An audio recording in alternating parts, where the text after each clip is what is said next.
take a moment and just allow your eyes to close.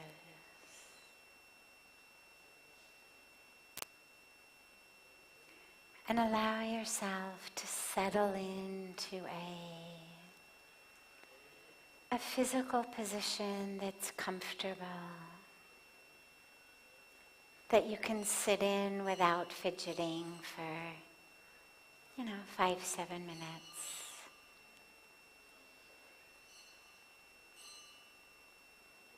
And just allow that awareness to draw inward.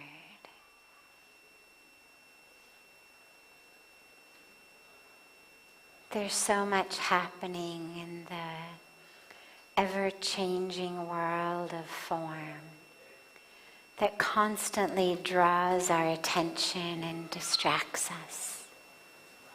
But be very deliberate, be very conscious, and draw that awareness inward. It won't happen automatically. You have to very deliberately grab it and pull it inward.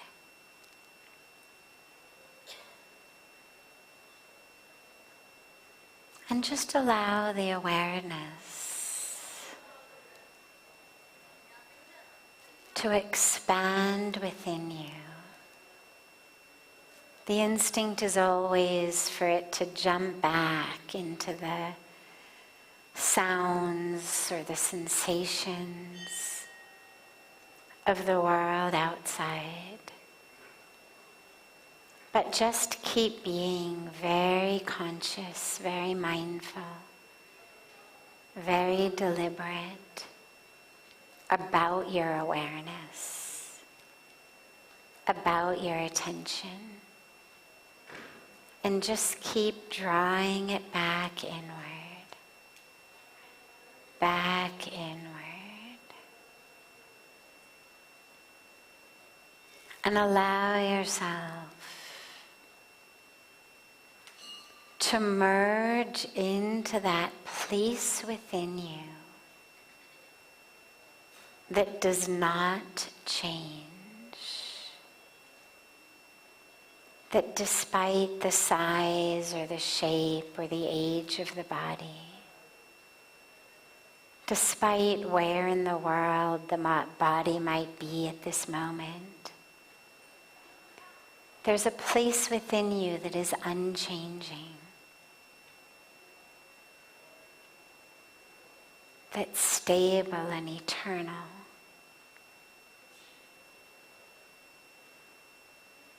Allow yourself to drop into that place.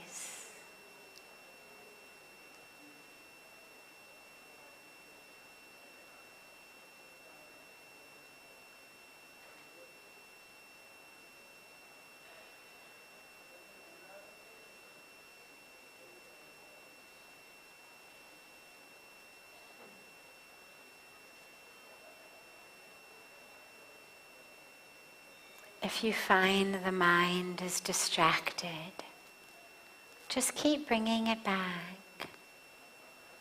Don't yell at yourself, don't feel badly, but just keep bringing the awareness back. You can use the breath as a beautiful anchor, like a magnet within you, to just draw that awareness inward. Draw it into the breath.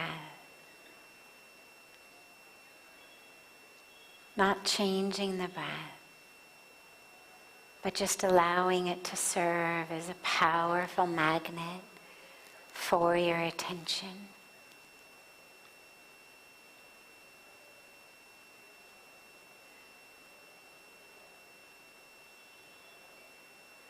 And notice that although the breath itself changes, there's an inhalation followed by an exhalation, followed by another inhalation. And sometimes they're short, sometimes they're long, sometimes they're deep, sometimes they're shallow. But notice that although the breath itself changes, allowing your awareness to merge with the breath brings you into a place of unchanging stillness within yourself. So the breath is a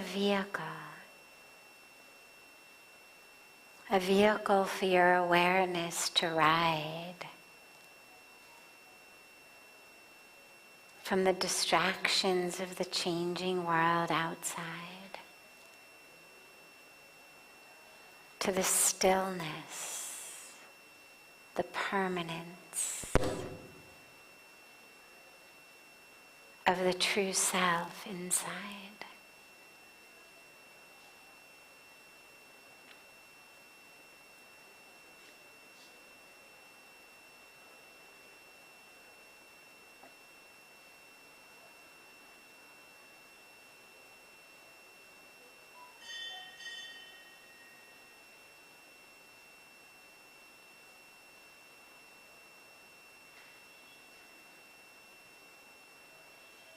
If the mind wanders, just bring it back.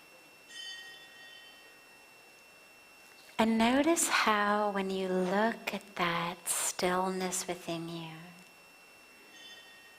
that spaciousness within, that there's a quality of light to it. Light in how it feels, but also light in the very nature of that presence. And just allow the awareness to keep being pulled, magnetized through the breath, carried into that light within, that unchanging light within you.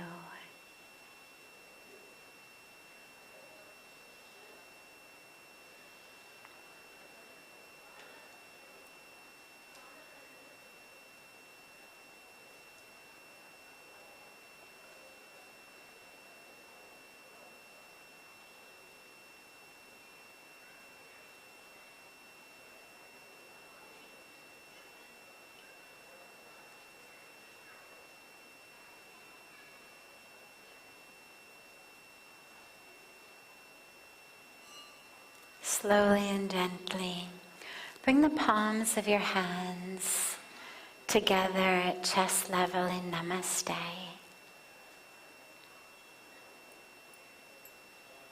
And gently rub the palms of your hands against each other.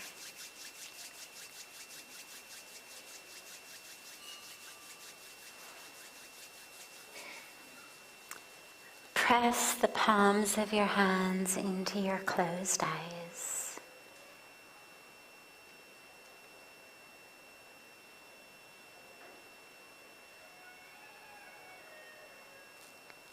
Slowly lower the hands and open the eyes.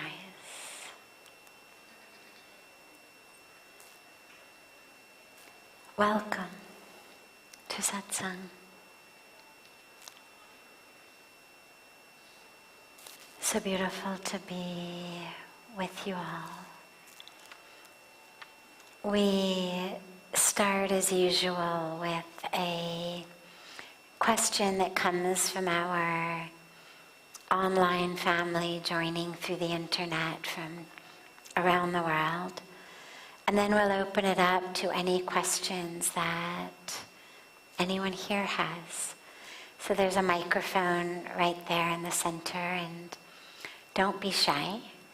Just feel free to come up to the mic and share your name and your question. But starting in advance with one from our online-based audience.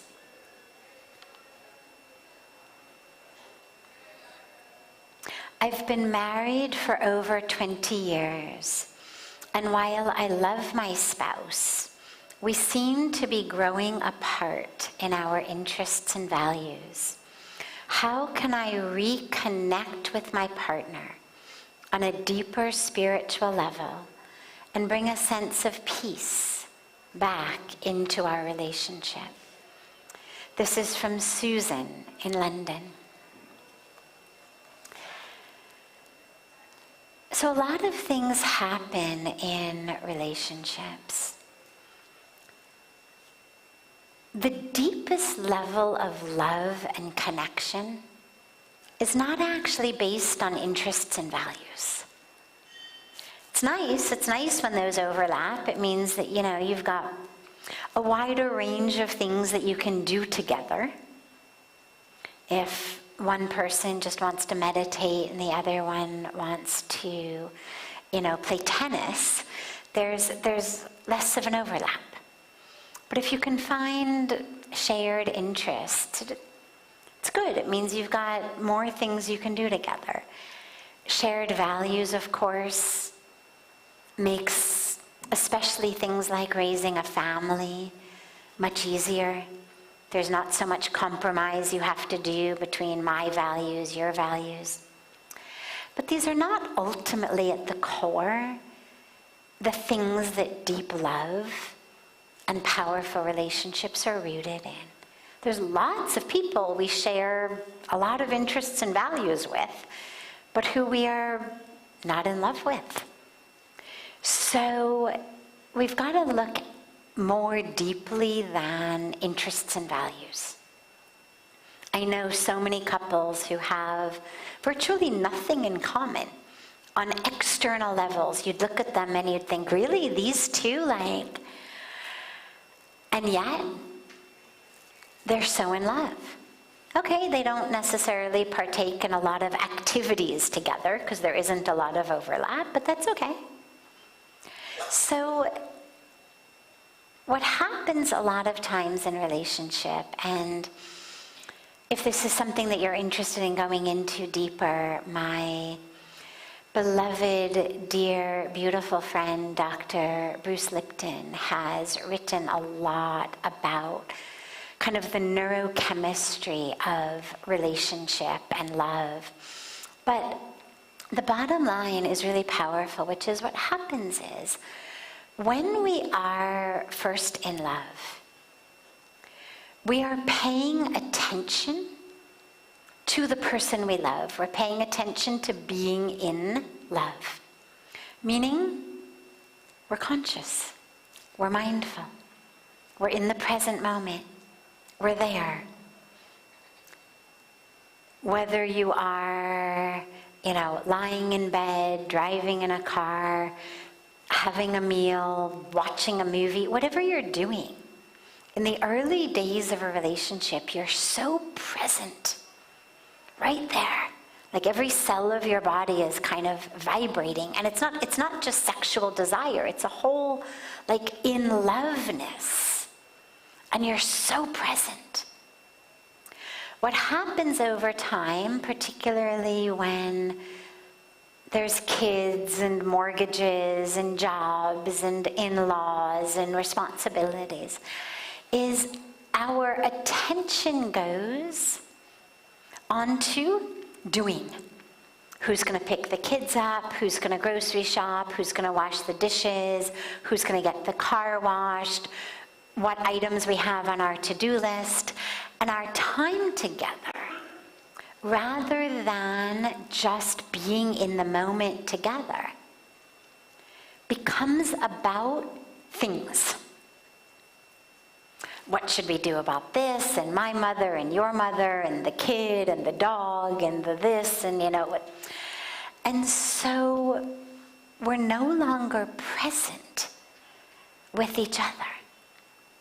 And on the deepest spiritual levels, and also on the deepest emotional, psychological, relational levels, you can only have everything that is really powerful and wonderful, or juicy, as Swamiji says, in life when you're present.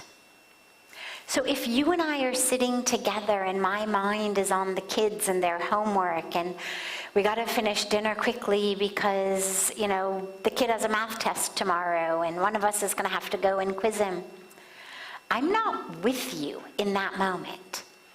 And if I'm not with you, I'm not in love. You can only be in love when you're present. Now, yeah, of course, the love is still there, the love of being together for so many years, the love of the sort of historic love. But there's not an experience of love in the present moment. Because I'm not in the present moment. I'm in my kid's math exam tomorrow. And this is where it's so important to consciously make time to be together. In the same way that we understand spiritually, like, I have to make time to meditate. I'm busy, I'm distracted, I've got a lot on my plate. If I don't set aside time that says, this is my meditation time, this is my japa, this is my yoga and my prayer, your mind is all over the place all day long. You've got to set aside time. This is my me and God time. Or my me and my awareness time. Doesn't matter how you think about it.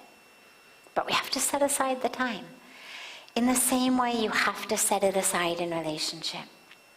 You don't have to do fancy things together. It may be something as simple as walking the dog, doing the dishes together, whatever it may be. Or it may just be a meal. But having some ground rules, that during this time, as tempting as it is, we're not going to solve the problem of the dog or the kid or the parent or the mortgage, that we're just going to use this time to be together. We can be in silence. We can talk about a favorite spiritual passage. We can talk about something that we're thinking about in our own minds and our heart. We can, anything. But we're not problem solving. We're not going out of this moment into a different moment. So that we can just be here. And if you can add a time of meditation together, even if it's just 5 minutes, the end of the day before you sleep, just 5 minutes, sit together before you get into bed. Otherwise, all of these problems come into bed also. Right? You're talking, you're in bed, and suddenly the dog is there, and the kids are there, and the parents are there, and everybody's in bed with you. Instead of that, just have 5 minutes, 10 minutes. And just sit together in meditation, in prayer, chanting or listening to chanting, recite the Hanuman Chalisa, do whatever it may be. But something that pulls you out of the distraction into your connection. And it'll make much bigger of a difference than finding joint interests or values or whatnot. Come back together, and everything else will take care of itself. Yeah, great question.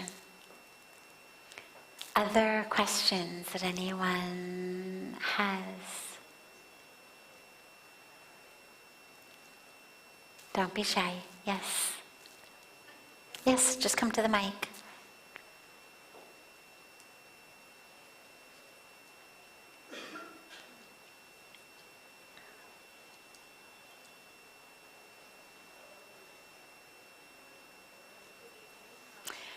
I don't think it's on near you.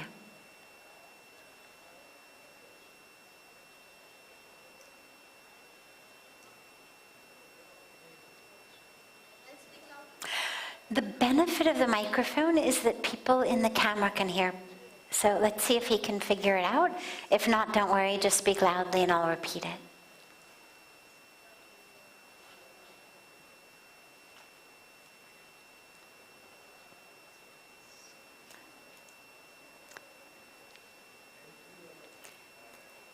Vinod को phone करो भैया, विनोद को phone करो.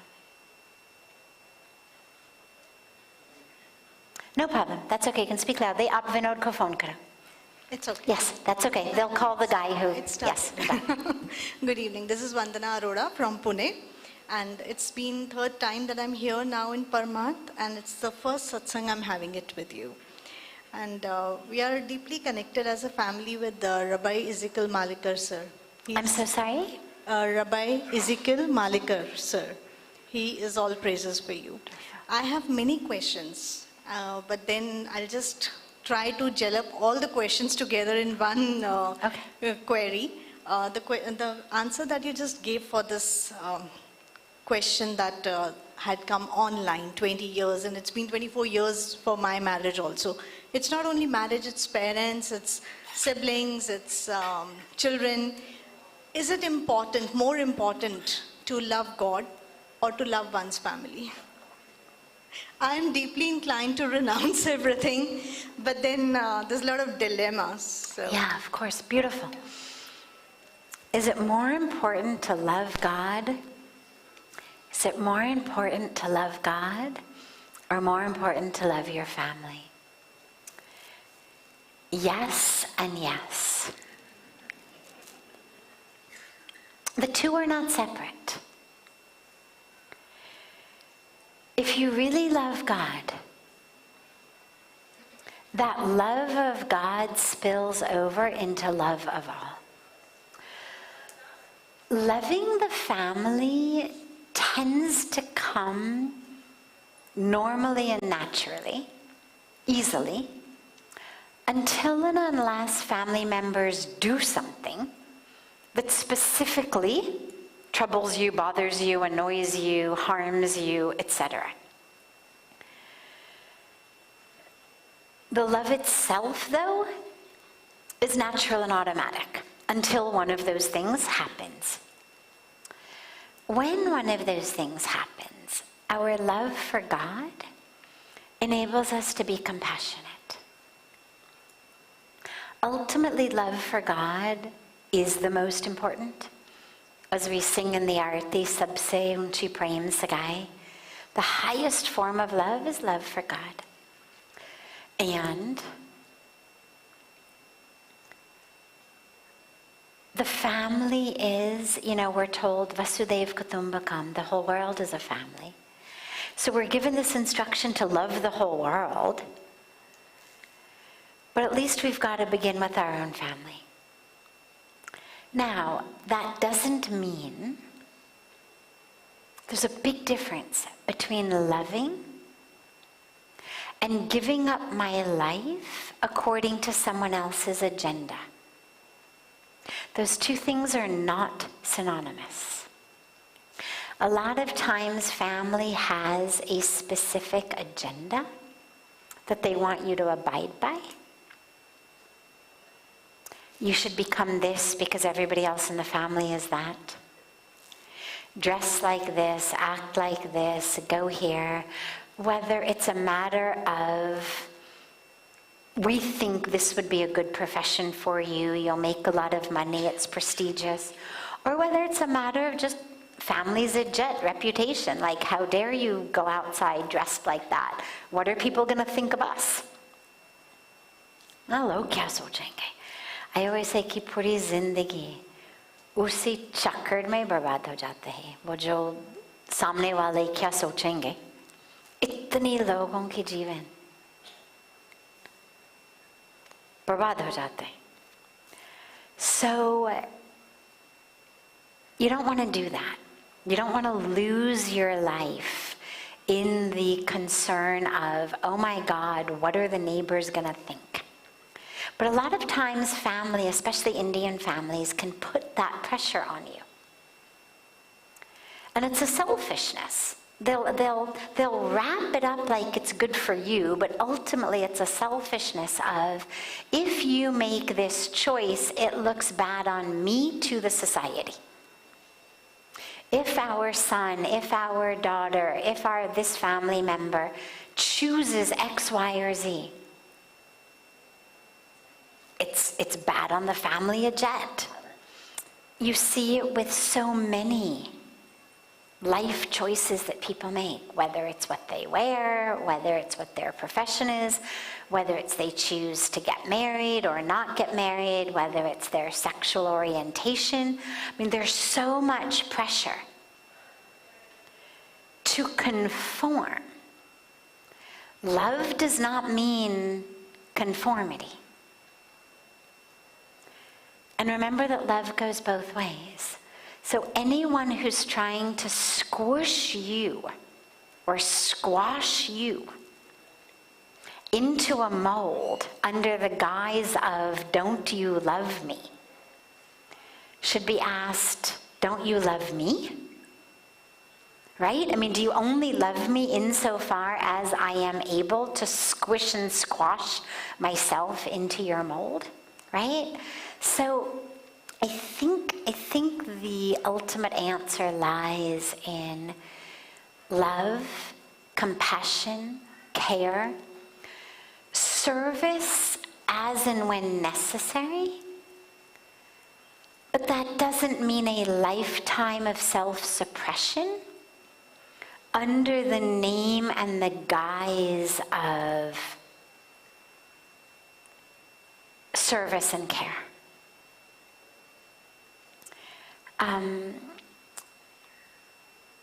There's a lot of,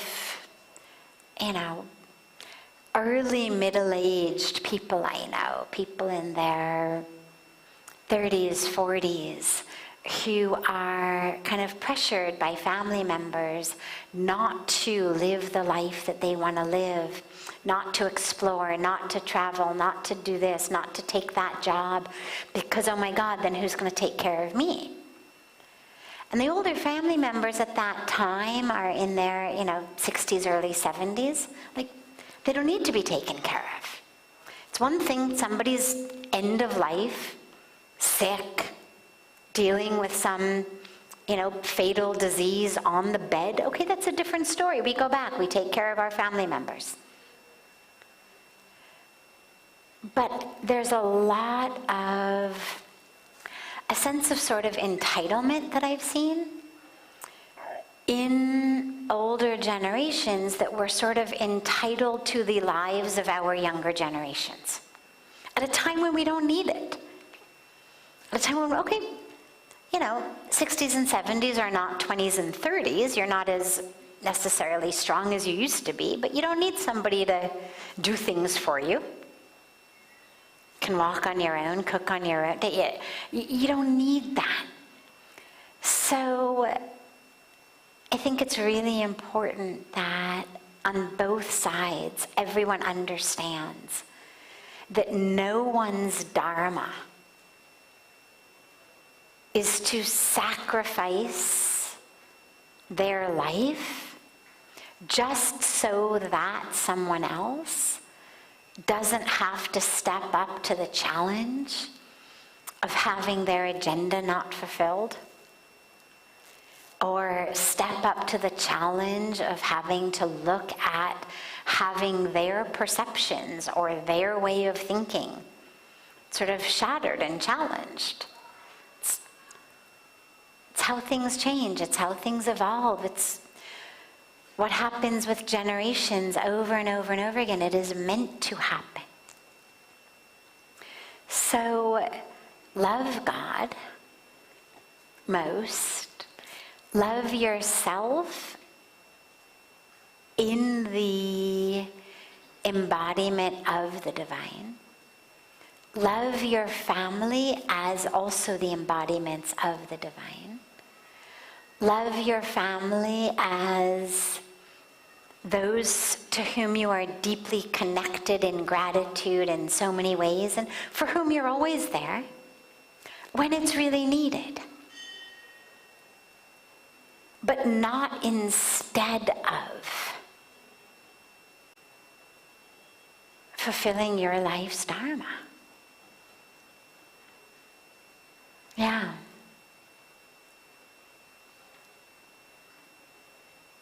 Beautiful. Other questions? Yes.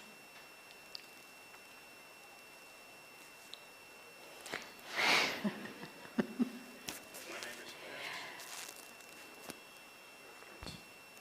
I live in the Netherlands, Northern Europe. I'm so sorry, can you say your name again? My name is Ernst. Do we have free will? Do we have free will? Absolutely we have free will. Absolutely.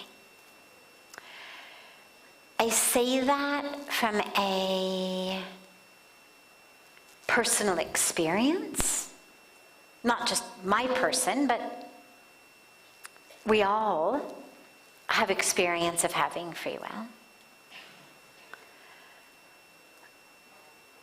I say it from a scientific perspective, and I say it from a spiritual perspective. So individually, we all have the experience of free will. So for example, you go to a restaurant, you pick up a menu. Maybe the mind says, oh my God, I would love to have the French fries. God, would it, the conditioned mind, French fries. But then the more conscious, thinking, rational mind, health-oriented mind says, my doctor told me to cut down on those. My cholesterol's kind of through the roof. So I think I'll have the spinach instead. Free will. Sometimes you go to the restaurant and you order the French fries because the thinking mind was tired, not present, otherwise occupied, thinking about something else, and you went in on autopilot and you ate a plate of French fries. And sometimes you're able to be there, conscious, present, and we know that there are different tools and techniques and practices that we can use to be more present, to make better decisions in each moment. It's a practice. It's something a lot of us learn how to do, how not to go with subconscious programming, but make different choices. A lot of people who were abused as children or saw abuse in the family grow up to abuse. Not all of them.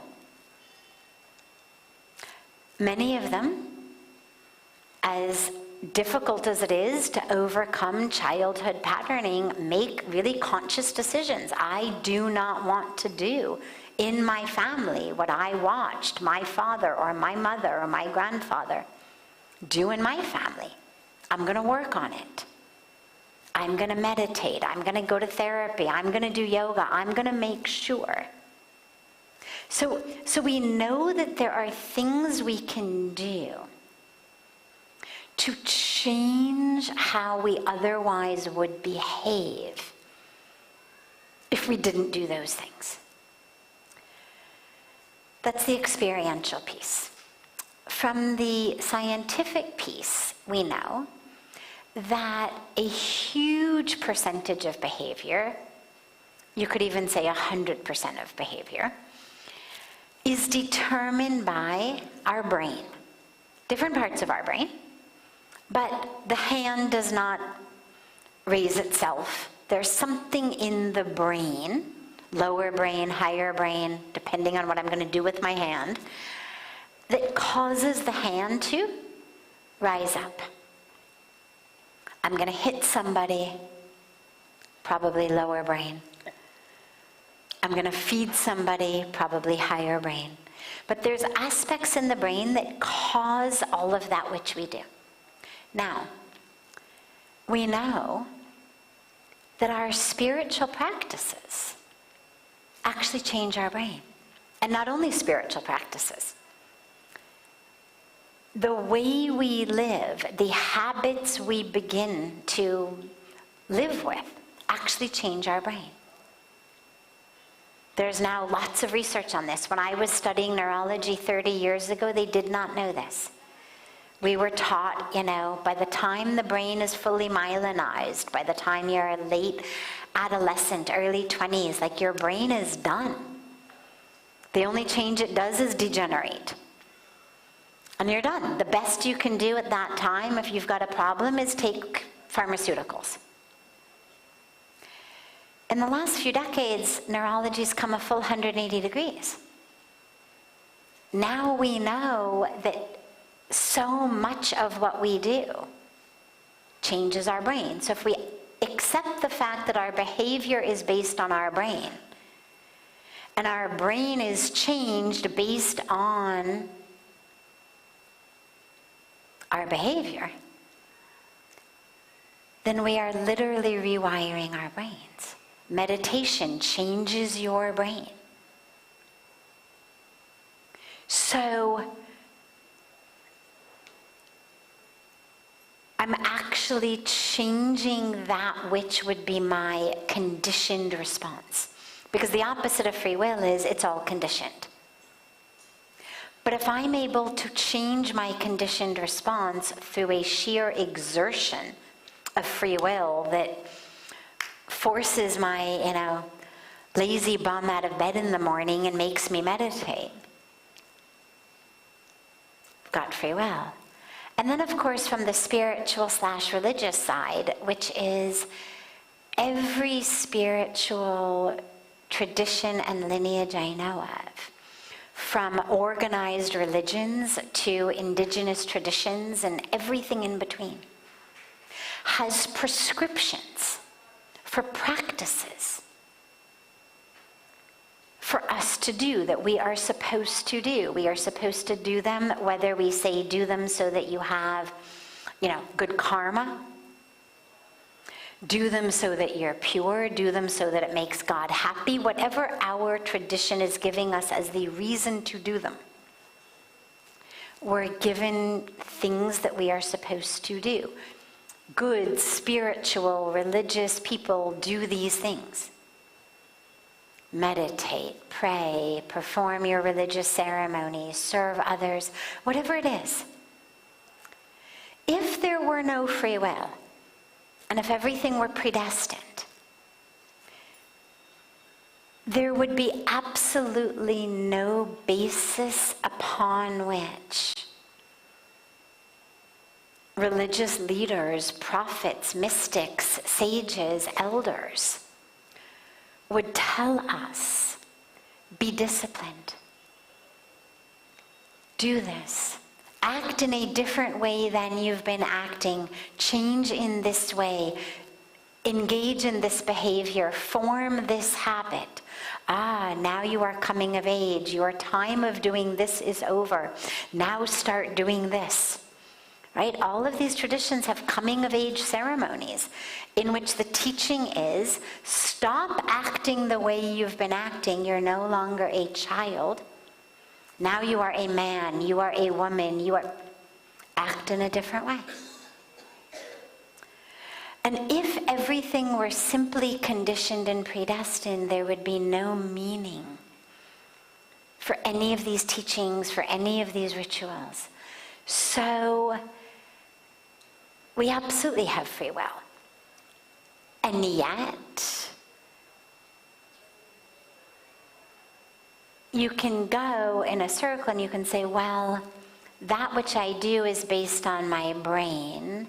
My brain has been formed based on that which I've done, therefore. But it's somewhere along the line I made a choice. I made a choice that unlike the 10,000 or 20,000 mornings prior to this one, when I slept in and then scrolled TikTok from my bed for an hour, that I was going to get up and I was going to meditate. And that exertion, that is free will. Now, something had to precipitate that. It may have been me hitting bottom. It may have been me reading a certain book. It may have been me meeting a spiritual person. Something has triggered it, of course. It may not have arisen out of the blue. But my instincts, the very conditioned flow of my being is towards sleeping in and scrolling TikTok. But I exerted that free will, that conscious presence, to override the autopilot of my system and do something different. Slowly, slowly, slowly, that will become my conditioned way of being. It's not going to require that level of free will exertion every day. It'll become a new habit. But yeah, we most definitely have free will. Question is how we use it. Yeah, wonderful. Wonderful. Have a beautiful, beautiful rest of your evenings, everyone. A beautiful morning and day to our family joining us online. I look so forward to seeing you all tomorrow. And in the meantime, please do be sure, as I always try to remind everyone, to take advantage of the beautiful full day worth of activities here at Parmarth, our morning fire ceremony, the yajna, the yoga, the meditation, the philosophy, all of the beautiful offerings all day long. Everything is open to everyone, whether you're staying here or not staying here. So please definitely be sure to fill your day with as much as you possibly can. And I look forward to being together in the evening tomorrow. And so much love to you all.